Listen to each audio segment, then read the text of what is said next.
something with your voice that brings so much joy to so many people, including myself, and not have to worry about the fact that you're firmly ensconced in middle age is a terrific gift. And luckily, you know, silver goes well with a purple bandana now better probably than red did with my brown hair years ago.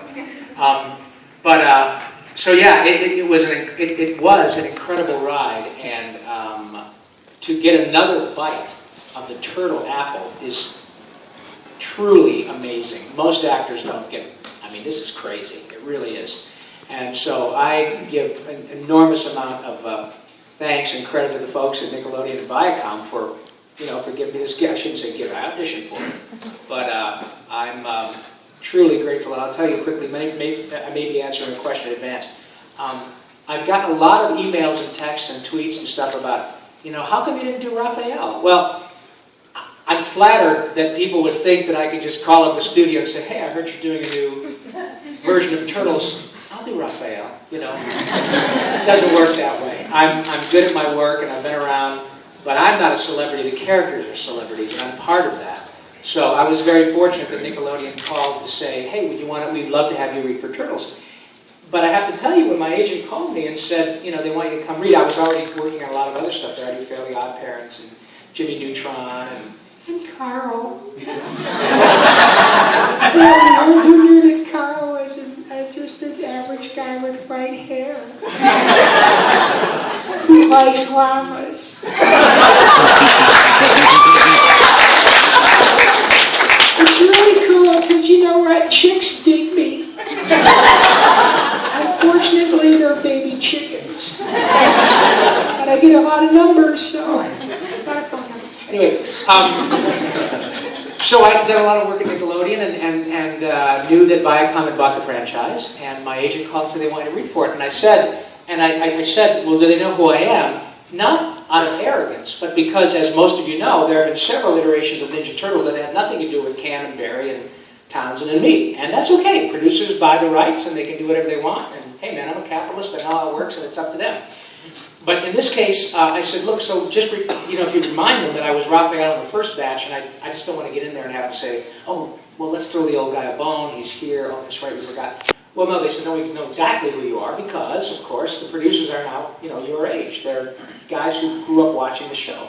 And we love Pinky, and we love, you know, and we know you, Yakko and all this stuff, but we think that you're appropriate for our vision of what we'd like from Donatello. So I said, well, yeah, I'm happy to go read for it. Well, fortunately, it worked out. And I have to say, Sean, by the way, Sean is now right. You guys seen the new show yet? Woo! I have to say, I think it's pretty good. And the thing that's really, really gratifying is that I've had a lot of people that have used to send me, you know, emails and texts and stuff before the show was coming, saying, "Oh my God, you know, they're going to mess it up." And it's my, well, I get it. You know, nostalgia is a very, very powerful emotion, and I understand, especially now that I get a chance to travel around the world, really, meeting people, and I understand how profoundly important these characters are to many people, not just for the entertainment value, but I meet people all the time who say, hey man, you know, my sister was going through chemotherapy, and Pinky and the Brain got her through that, and it's really, it's such an incredible experience to meet so many of you that have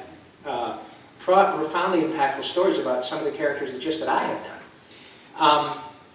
But my response to these people was, look man, it's Viacom. Now, they don't drop $60 million on a franchise unless they think they can make $1 billion. And the people who are making the show are fans. So you have a component of the new show that you didn't have in the original show. Not to say that I'm not proud of the original show, but the only people who really knew the mythology and the ethos of the original show were Kevin Eastman and Peter Laird. Certainly not the people who were making the animated series. We got it, but we weren't, you know. So now Sir Nieli and the folks that are working at Nickelodeon are guys who grew up crazy about Ninja Turtles, and they get it. And I've had, hey Gad, look at Pinky is just walking in the door. No.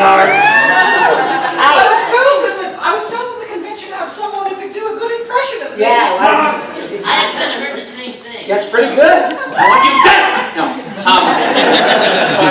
So the people who are making the show are people who grew up watching it. And it's a very, it's really exciting to be involved with them. They're lovely people. And our voice director is Andrea Romano, who directed Geek Media Expo and Maniac.